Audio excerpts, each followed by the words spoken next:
Hello students. तो पिछले lecture में हमने पढ़ा था इंट्रोडक्शन बायोटेक्नोलॉजी और उनके प्रिंसिपल और प्रोसेस के चैप्टर को हमने स्टार्ट किया था। तो हमने देखा था इंट्रोडक्शन पिछले पार्ट में।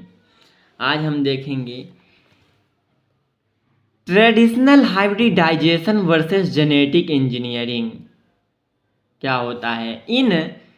In traditional hybridization, describable as well as non-describable gene were included. Unlike genetic engineering, where only describable gene can be utilized, this became feasible with the discovery of restriction enzyme जिसे हम molecular scissor कहते हैं। उसके बाद हम क्या देखें, how the first recombinant DNA was constitute, यानी कि जो हमारा फर्स्ट रिकॉम्बिनेंट डीएनए हमने पिछले लेक्चर में भी बनाया था। तो कि जो फर्स्ट रिकॉम्बिनेंट डीएनए है उसे सबसे पहले किसने कॉन्स्टिट्यूट किया था, किसने बनाया था फर्स्ट रिकॉम्बिनेंट डीएनए। तो सबसे पहले फर्स्ट रिकॉम्बिनेंट डीएनए बनाया था हमारा 1972 में। In the year 1972 first recombinant DNA was constitute by Stanley Cohen और हर्बर्ट बॉयर। तो होता क्या है कि 1972 में सबसे पहला रिकॉम्बिनेंट डीएनए बनता है। जिन्होंने बनाया था उनका नाम है स्टैनली कोहेन और हर्बर्ट बॉयर। स्टैनली कोहेन और हर्बर्ट बॉयर इन दोनों ने मिलकर फर्स्ट रिकॉम्बिनेंट डीएनए बनाया था 1972 में। इन्होंने क्या किया था कि सबसे पहले एक प्लाज्मिड लिया, सैल्मोनेला टाइफीम्यूरियम से एक प्लाज्मिड लिया। इन्होंने सैल्मोनेला टाइफीम्यूरियम के प्लाज्मिड को लिया, सैल्मोनेला टाइफीम्यूरियम के प्लाज्मिड को लिया और फिर इस प्लाज्मिड को कट कर दिया, रिस्ट्रैक्शन एंजाइम से कट कर दिया, जिसे मॉलिक्यूलर सीजर कहते हैं। रिस्ट्रैक्शन एंजाइम से इस प्लाज्मिड को कट कर दिया। फिर इन्होंने क्या किया, एक प्लाज्मिड लिया जिसका एंटीबायोटिक रेसिस्टेंट जीन है।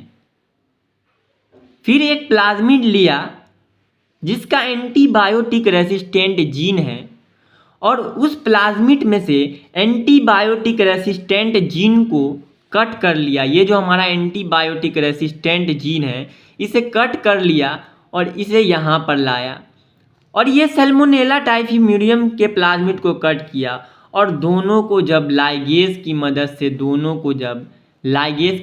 से ज्वाइन कर दिया तो इसे कहा रिकॉम्बिनेंट डीएनए, यानी कि आरडीएनए कहा। और फिर इस रिकॉम्बिनेंट डीएनए को ट्रांसफ़र कर देते हैं ई कोलाई में ट्रांसफ़र कर देते हैं, तो इसे जीन ट्रांसफ़र कहते हैं। ये इन्होंने स्टैनली कोहेन और हर्बर्ट बॉयर ने ये सब किया था। अब हम बात करते हैं स्टेप इन्वॉल्व्ड इन बायोटेक्नोलॉजी में कौन कौन से स्टेप इन्वॉल्व्ड हैं। तो सबसे पहले हम देखें identification and isolation of gene या डीएनए। फर्स्ट स्टेप जो होता है बायोटेक्नोलॉजी का, ये जो हमारे स्टेप है इस पूरे स्टेप को हम इस चैप्टर में पढ़ेंगे। तो सबसे पहला होता है हमारा identification and isolation of gene या डीएनए। सबसे पहले स्टेप में हम क्या करते हैं कि जीन या डीएनए का आइडेंटिफिकेशन या आइसोलेशन करते हैं, आइडेंटिफाई करते हैं जीन है या नहीं। फिर दूसरे स्टेप में क्या करते हैं, कटिंग या fragmentation of using resection enzyme.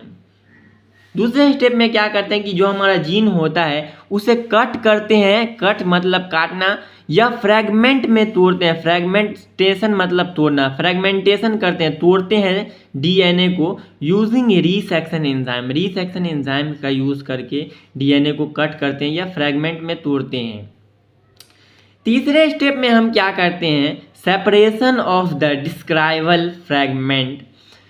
डिस्क्राइबल fragment जो होता है हमारा, जो हम डीएनए को जब हम कट करते हैं दूसरे स्टेप में, तो उसका डिस्क्राइबल फ्रैगमेंट होता है। तो तीसरे स्टेप में क्या करते हैं, उस डिस्क्राइबल फ्रैगमेंट को सेपरेट करते हैं using gel electrophoresis. Gel electrophoresis का यूज़ करके हम उस डिस्क्राइबल फ्रैगमेंट को सेपरेट करते हैं। चौथे स्टेप में हम क्या करते हैं, amplification of the gene using PCR polymerase chain reaction. Amplification मतलब होता है मल्टीपल कॉपीज। एम्प्लीफिकेशन मतलब होता है मल्टीपल। तो जो हमारी जीन होती है उस जीन की मल्टीपल कॉपीज बनाते हैं यूजिंग पीसीआर। पीसीआर का यूज़ करके, पीसीआर का फुल फॉर्म होता है पॉलीमरेज चेन रिएक्शन।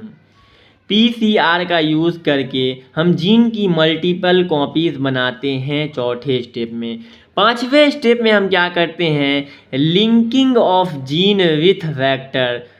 जीन को हम वेक्टर के साथ लिंक करते हैं। फिर छठे स्टेप में हम क्या करते हैं, ट्रांसफ़र इनटू द होस्ट। फिर जीन को होस्ट में ट्रांसफ़र करते हैं। हमें एनसीईआरटी में यहाँ तक दिया हुआ, ये हमारे 2 एक्स्ट्रा पॉइंट हैं, तो इसे हम नहीं पढ़ाने वाले हैं क्योंकि ये हमारा बोर्ड के लिए इम्पोर्टेंट नहीं है। तो आज के लिए इतना ही, मिलते हैं अगले लेक्चर में।